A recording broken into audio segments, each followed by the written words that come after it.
Hello guys, PCS preparation के online platform में मैं प्रिया आपका स्वागत करती हूँ। आई होप आप सब बहुत अच्छे होंगे और पढ़ाई कर रहे होंगे। तो देखिए, हम लोगों ने दिल्ली सल्तनत वाला चैप्टर स्टार्ट किया था, जिसके 2-3 पार्ट हमने ख़त्म कर लिए थे। आज अगला पार्ट है। देखिए, हम लोगों ने 80 क्वेश्चन कर लिए थे, आज 81वें नंबर क्वेश्चन है। तो चलिए देखते हैं पहला क्वेश्चन क्या कह रहा है। लिखा है कि गुजरात राज्य का वास्तविक संस्थापक कौन था। पहला है मुजफ्फर शाह, दूसरा है अहमद शाह प्रथम, फिर है जफर खां और अगला है कि अलाउद्दीन हुसैन शाह। इसका राइट आंसर हो जाएगा अहमद शाह प्रथम। ऑप्शन नंबर बी आपका राइट आंसर हो जाएगा। देखिए, अहमद शाह प्रथम है कौन, इसके बारे में कुछ बातें जान लेते हैं। ये मुजफ्फर शाह, ठीक देती हूँ,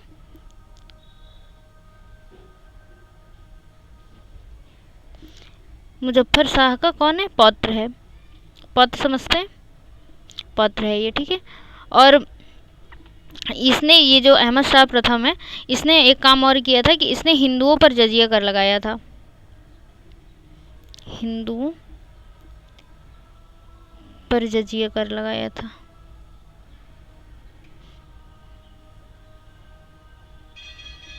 और इसने क्या किया था कि इसने जो अपनी राजधानी है उसको स्थानांतरित किया था अहमदाबाद में। जो राजधानी थी उसको अहमदाबाद बनाया।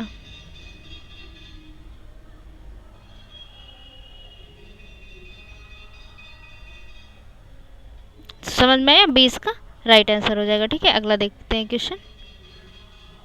देखिए क्वेश्चन क्या कह रहा है।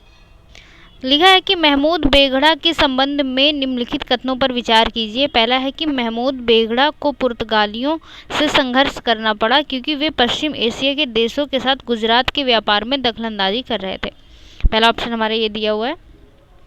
दूसरा कौन सा सही है, और ये वाला हमारा सही हो जाता है। फिर कह रहा है कि उदयराज उसका दरबारी कवि था, ये भी सही है। फिर है कि उसने चंपानेर के निकट मोहम्मदबाद नामक नगर बसाया, ये वाला भी सही है। तीनों सही हैं, तो ऑप्शन नंबर डी आपका राइट आंसर हो जाएगा, ठीक है।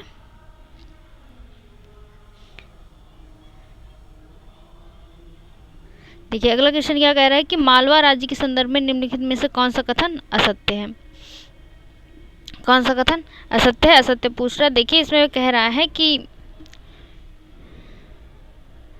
दिया हुआ है कि 15वीं सदी के दौरान मालवा राज्य अपने वैभव के उच्चतम शिखर पर था, ये तो सही है। फिर लिखा है कि जामा मस्जिद, हिंडोला महल और जहाज महल आदि मालवा शैली की प्रसिद्ध इमारतें हैं, ये भी सही है। फिर लिखा है कि हुसांग शाह ने जैन व्यापारियों को आश्रय प्रदान किया, ये भी सही है। फिर दिया है कि मालवा की राजधानी जोधपुर थी। देखिए ये हमारा गलत हो जाता है, मालवा की राजधानी जोधपुर नहीं मेवाड़ थी, ठीक है। और जो एक सेकेंड, नहीं सॉरी, देखिए ये गलत मैंने बता दिया। जो जोधपुर है, ये जोधपुर, ये मेवाड़ की राजधानी है, ठीक है। मेवाड़ की राजधानी है जोधपुर। जो मालवा है, पहले ये देखिए, ये मालवा है ना, इसकी पहले राजधानी थी धार, बाद में फिर ये स्थानांतरित हुई। कहाँ स्थानांतरित हुई, एक सेकेंड, ये फिर बाद में बदली गई तो हुसांग शाह में स्थानांतरित कर दी गई, मांडू, ठीक है। समझ में नहीं आया, एक सेकंड में फिर से बता देती हूँ। देखिए इसमें लिखा हुआ है कि मालवा की राजधानी जोधपुर थी, तो ये गलत है। इसमें देखिए मालवा की राजधानी पहले धार थी, फिर जो हुसांग शाह था राजा, उसने इसको स्थानांतरित किया और इसको मांडू ले गया, ठीक है। और जो जोधपुर की बात आई है, ये मेवाड़ की राजधानी थी। आया समझ में, इतनी छोटी सी बात है, ओके। तो चलिए ठीक है। देखिए इसमें जो एक सेकेंड, इसमें डी आपका राइट आंसर हो जाएगा, ठीक है।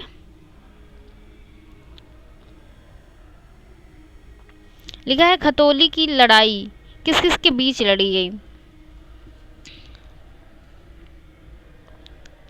देखिए पहला ऑप्शन दिया है कि राणा कुंभा और इब्राहिम लोदी, फिर दिया है राणा सांगा और इब्राहिम लोदी, फिर दिया है राणा कुंभा और बाबर, और फिर दिया है राणा सांगा एवं महमूद दती। इसका राइट आंसर हो जाएगा ऑप्शन नंबर बी, राणा सांगा वर्सेस इब्राहिम लोदी, ठीक है। इसमें लोदी विजय हुआ था, ये लोदी की जीत हुई थी, जीता कौन? लोदी।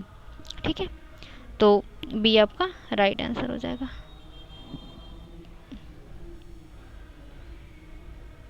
अगला क्वेश्चन कह रहा है कि बहलोल लोदी के संदर्भ में निम्नलिखित कथनों पर विचार कीजिए।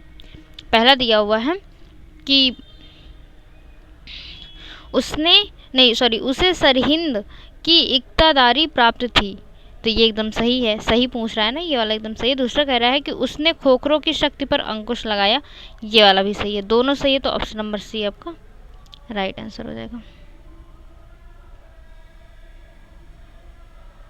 अगला क्वेश्चन कह रहा है कि सिकंदर लोदी के संदर्भ में निम्नलिखित कथनों में से कौन सा सही नहीं है। ठीक है, तो देखिए ऑप्शन क्या क्या कह रहे हैं कि उसने अनाज पर से चुंगी हटा दी थी, तो ये सही है। फिर दिया कि उसने पैमाइश का एक नया पैगाम गज ए सिकंदरी प्रारंभ किया था, ये भी सही है। फिर दिया कि लगान हेतु सूचियां बनवाई जो शेर शाह के समय तक प्रयोग की गई, ये वाला भी सही है। फिर दिया हुआ कि उसने हिंदुओं पर जजिया नहीं लगाया, ये हमारा गलत हो जाता। अभी थोड़ी देर पहले इसी को बताया था जिसने जजिया कर लगाया हिंदुओं पर, नहीं वो मैंने बताया था अहमद शाह प्रथम के बारे में, उसने जजिया कर हिंदुओं पर लगाया था गुजरात में। ये वाला देखिए गलत हो जाता है, डी आपका राइट आंसर हो जाएगा। तो सिकंदर लोदी ये कट्टर धार्मिक शासक था। एक बार कुछ चीज़ें हम सिकंदर लोदी के बारे में जान लेते हैं, ये था कौन? तो कट्टर धार्मिक शासक था।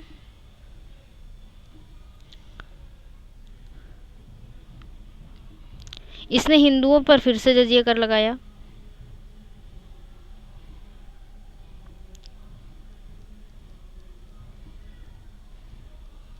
फिर से लगा दिया था।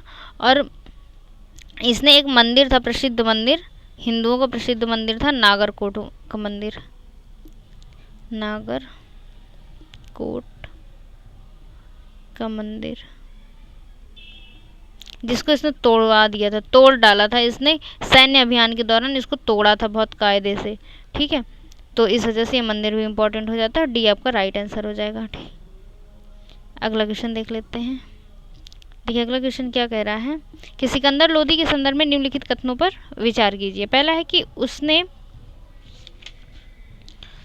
दिया हुआ है कि उसने 1504 ईस्वी में आगरा नगर की स्थापना की, ये एकदम सही है, 1504 में आगरा नगर की स्थापना की। और पूछ रहा कौन सा सही है, ये वाला एकदम सही। दूसरा कह रहा है कि उसने,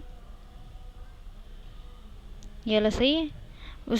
अगला लिखा है कि उसने आगरा को अपनी दूसरी राजधानी बनाया, तो ये भी एकदम सही है, तो दोनों सही है, तो ऑप्शन नंबर सी आपका राइट आंसर हो जाएगा।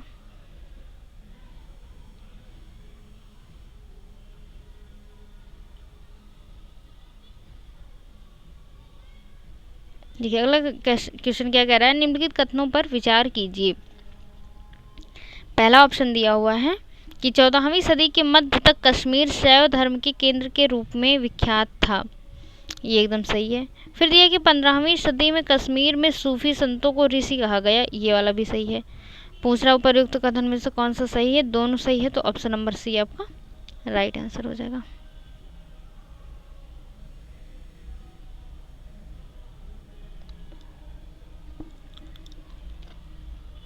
अगला क्वेश्चन कह रहा है कि जैनुल अबिदीन के संदर्भ में निम्नलिखित कथनों में कौन सा असत्य है, असत्य बोल रहा है। देखिए पहला ऑप्शन दिया हुआ है कि उसने जजिया और गोवध बंद करवा दिया था, जजिया और गोवध बंद करवा दिया था, ये एकदम सही है। फिर लिखा कि उसने महाभारत और राजतरंगिणी का फारसी में अनुवाद करवाया, ये भी सही है। फिर दिया कि उसने संगीत पर पाबंदी लगा रखी थी, देखिए ये हमारा गलत हो जाता है। फिर अगला दिया कि उसने न्याय विभाग का मंत्री श्रीया भट्ट था, उसके न्याय विभाग का मंत्री श्रीया भट्ट था, ये वाला भी सही है। सी गलत है, क्यों गलत है? क्योंकि वो संगीत प्रेमी था। जब संगीत प्रेमी है तो संगीत बंद कैसे करवा सकता है, इस वजह से ये गलत है। और पता है इसकी एक और अच्छी क्वालिटी ये है कि ये फारसी, संस्कृत, कश्मीरी, तिब्बती,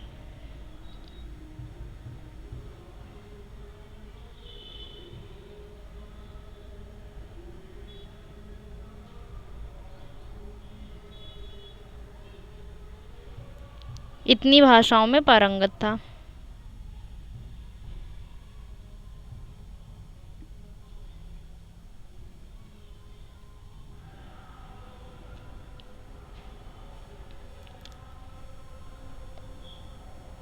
ठीक है, समझ में आया? तो इसका सी आपका राइट आंसर हो जाएगा। ठीक है,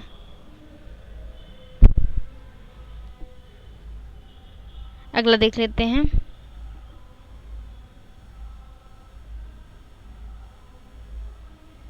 देखिए अगला क्वेश्चन क्या कह रहा है। लिखा हुआ कि मध्यकालीन भारत में किस फारसी लेखक को नायक का खिताब दिया गया? दिया है अमीर खुसरो, मलिक मोहम्मद जैसी, विज्ञानेश्वर और नक्शबी। तो इसका राइट आंसर हो जाएगा ऑप्शन नंबर ए, अमीर खुसरो। अमीर खुसरो इसका राइट आंसर है। देखिए एक सेकंड, ये आपका राइट आंसर है। देखिए कुछ बातें हैं कि इनका जन्म कब हुआ था अमीर खुसरो का। तो इनका जन्म हुआ था 1252 ईस्वी में। पटियाली मतलब यूपी के बदायूं हैं, बदायूं में इनका जन्म हुआ था। ये क्या थे? संगीतज्ञ थे।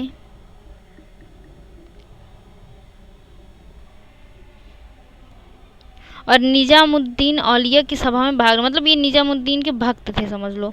निजामुद्दीन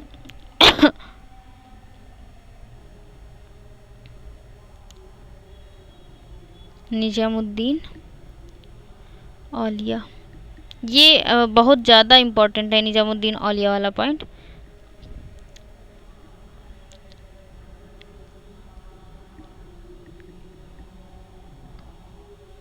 भाग लेते थे। ठीक है, तो ये आपका राइट आंसर हो जाएगा। अगला देखते हैं।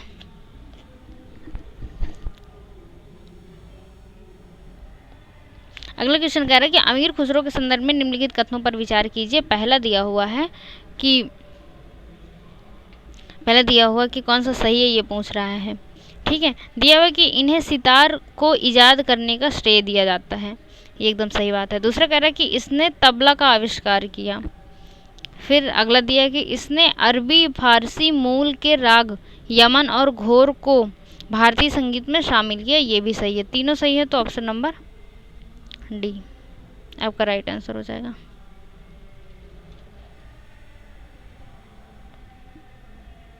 अगला देख लेते हैं कि दिल्ली सल्तनत के किस शासक के शासनकाल में राग दर्पण का फारसी में अनुवाद किया गया?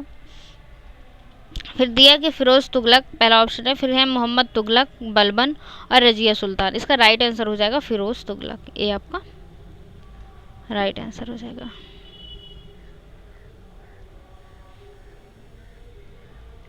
अगला क्वेश्चन दिया है कि मध्यकालीन भारत के बंगाल के शासकों के संदर्भ में निम्नलिखित कथनों पर विचार कीजिए। पहला है कि नुसरत शाह ने महाभारत और रामायण का बंगला भाषा में अनुवाद कराया। और पूछ रहा कौन सा सही है, सही पूछ रहा है, तो ये वाला तो सही है। फिर दिया हुआ है कि इसी के संरक्षण में मालाधर बसु ने भागवत का भी बंगला में अनुवाद किया, ये भी सही है। तो दोनों सही है, तो ऑप्शन नंबर सी आपका राइट आंसर हो जाएगा।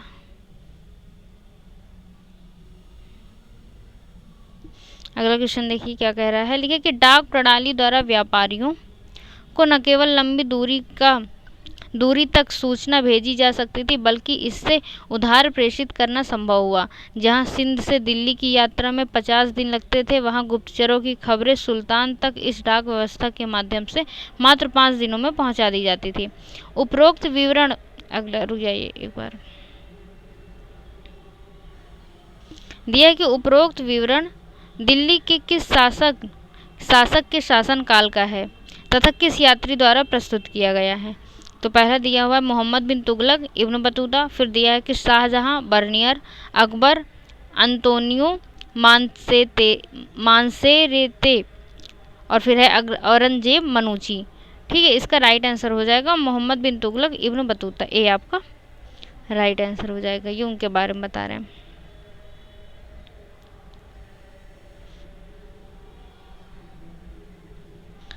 देखिए क्वेश्चन क्या कह रहा है कि उलूक तथा दावा व्यवस्था का संबंध तुगलक काल में निम्नलिखित में से किससे था? पहला शिल्प से, दूसरा डाक व्यवस्था से, तीसरा लंबी दूरी के व्यापार से, फिर समाज में नैतिकता बनाए रखने के लिए आवश्यक नियमों से। ठीक है, तो इसका राइट आंसर हो जाएगा ऑप्शन नंबर बी, डाक व्यवस्था से। बी आपका राइट आंसर हो जाएगा। देखिए, उलूक और दावा दो की वर्ड आए हैं, तो इसका मतलब एग्जैक्ट क्या होता है देखिए बता देते हैं। लिखा हुआ है उलूक, है ना। उलूक का मतलब होता है कि जहाँ 4 मील पर राजकीय घोड़ों की व्यवस्था हो, हर 4 मील पर।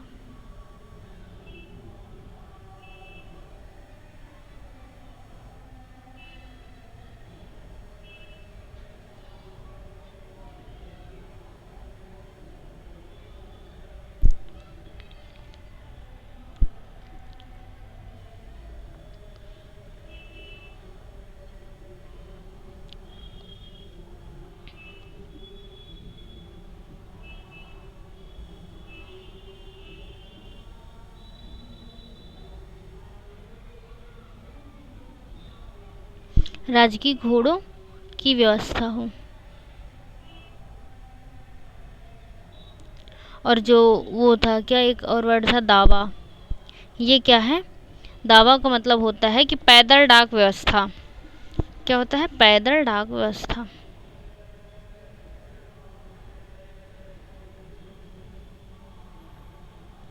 ठीक है, दोनों का मतलब आपको पता चल गया। इसमें जो संदेश वाहक रहते हैं, ये वाले में, दावा वाले में जो संदेश वाहक रहते हैं वो एक दूसरे के माध्यम से गंतव्य तक संदेश पहुंचाते हैं। मतलब किसी ने एक व्यक्ति को दिया, जैसे मान लो ये एक पर्सन है, इसको दिया गया, फिर अगला ये किसी और को देगा, फिर वो पहुंचाएगा, फिर वो किसी और को देगा, और ऐसे ही करके दूर तक पहुंचाया जाता है। मतलब एक इंसान को नहीं जाना पड़ता बहुत दूर तक। ठीक है, तो बी इसका राइट आंसर हो जाएगा। अगला देख लेते हैं। ये देखिए, कह रहा है कि विजयनगर के संदर्भ में निम्नलिखित कथनों पर विचार कीजिए। ये क्वेश्चन आया है। पहला दिया हुआ है कि कुदीरई चट्टी घोड़ों के व्यापारी थे। पहला ऑप्शन हमारा ये दिया हुआ है।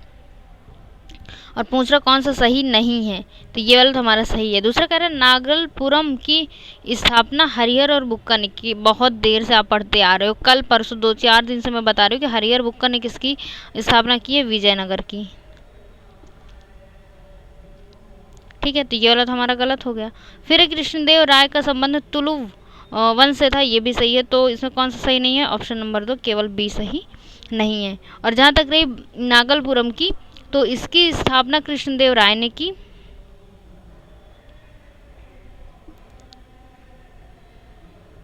कृष्णदेव राय ने की, और ये अपनी माँ के नाम पे किया था, माँ के नाम पे। ठीक है, तो बी आपका राइट आंसर हो जाएगा। अगला क्वेश्चन देखते हैं। लिखा हुआ है कि विजयनगर के संदर्भ में निम्नलिखित कथनों में से कौन सा सही नहीं है? नहीं पूछ रहा है। ठीक है, पहले दिया हुआ है कि तुलु वंश के पश्चात अराविडु वंश की स्थापना हुई। ठीक है, फिर दिया राक्षसी तांगड़ी के युद्ध में विजयनगर की पराजय हुई। ये भी ठीक है। फिर दिया कि विजयनगर में दक्कन के सुल्तानों को अश्वपति तथा रायों को नरपति कहकर संबोधित किया गया। ये भी ठीक है। फिर दिया कि कृष्णदेव राय ने अमुक्त माल्यद की रचना तमिल भाषा में की। ये वाला हमारा गलत हो जाता है। और ये अमुक्त माल्यद, इसकी रचना तमिल भाषा में हुई या किस भाषा में हुई, ये मैं पहले बता चुकी हूँ। आप लोग कमेंट सेक्शन में इसका आंसर बताओगे। ठीक है, और डी इसका राइट आंसर हो जाएगा। अगला क्वेश्चन कह रहा है कि निम्नलिखित कथनों पर विचार कीजिए। पहला है कि अमर नायक प्रणाली विजयनगर की राजनीतिक खोज थी। ठीक है, पहला ऑप्शन पहला कथन ये दिया हुआ है। कौन सा सही है ये पूछ रहा है।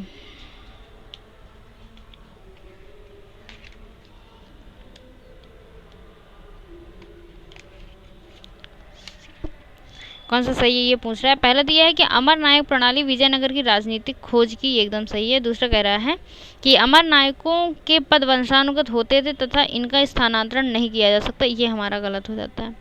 फिर दिया कि अमर नायक प्रणाली में दिल्ली सल्तनत की एकता व्यवस्था के गुण विद्यमान थे, ये एकदम सही है।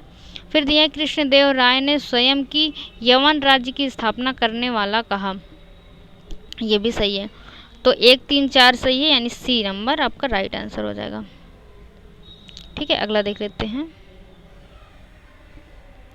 अगला क्वेश्चन देखिए, कह रहा है निम्नलिखित में से किस यात्री ने अपने वृतांत में लिखा कि विजयनगर साम्राज्य रोम जैसा विशाल प्रतीत होता है। पहला है डोमिंगो पायस, फिर है निकोलो कॉन्टी, फिर है अब्दुल रज्जाक, फिर है अफनासी निकितिन। ठीक है, इसका जो राइट आंसर हो जाएगा ए हो जाएगा डोमिंगो पायस, ये आपका राइट आंसर हो जाएगा। ठीक है, अगला क्वेश्चन देख लेते हैं। दिए विजयनगर साम्राज्य के संदर्भ में निम्नलिखित कथनों पर विचार कीजिए। पहला है कि कमलपुरम जलाशय तथा हिरिया नहर विजयनगर से संबंधित है। तो हाँ ठीक है, ये वाला आपका सही है। दूसरा देखो सही पूछ रहा। ठीक है, अगला दिया है अब्दुल रज्जाक ने विजयनगर की किलेबंदी का विस्तृत विवरण लिखा है, ये भी सही है। फिर दिया है कि यहाँ के शासकों ने कृषि क्षेत्रों में किलाबंदी पर बल दिया, ये भी सही है। तीनों सही है, तो ऑप्शन नंबर डी आपका राइट आंसर हो जाएगा। तो देखिए आज की क्लास चलिए यहीं पर हम लोग ख़त्म करते हैं। तो अगर आप लोग को वीडियो अच्छा लगा हो तो प्लीज़ आप लाइक करिए, सब्सक्राइब करिए मेरे चैनल को, और कमेंट करके ज़रूर बताइए कि अच्छा है नहीं अच्छा है। और कमेंट करने के साथ साथ आप जो मैं क्वेश्चन पूछती हूँ कि इसका आंसर कमेंट सेक्शन में चाहिए, तो आप लोग प्लीज़ आंसर भी किया करो, ताकि मैं जान जाऊँ कि आप लोग कितने एक्टिवेट हैं क्लास में। ठीक है, और आप नोट्स ज़रूर बनाते रहिएगा। ठीक है, और ये वीडियो मतलब अगर अच्छा लगा तो प्लीज़ आप शेयर भी करिएगा। So thank you so much. पढ़ते रहिए, मस्त रहिए। जय हिंद।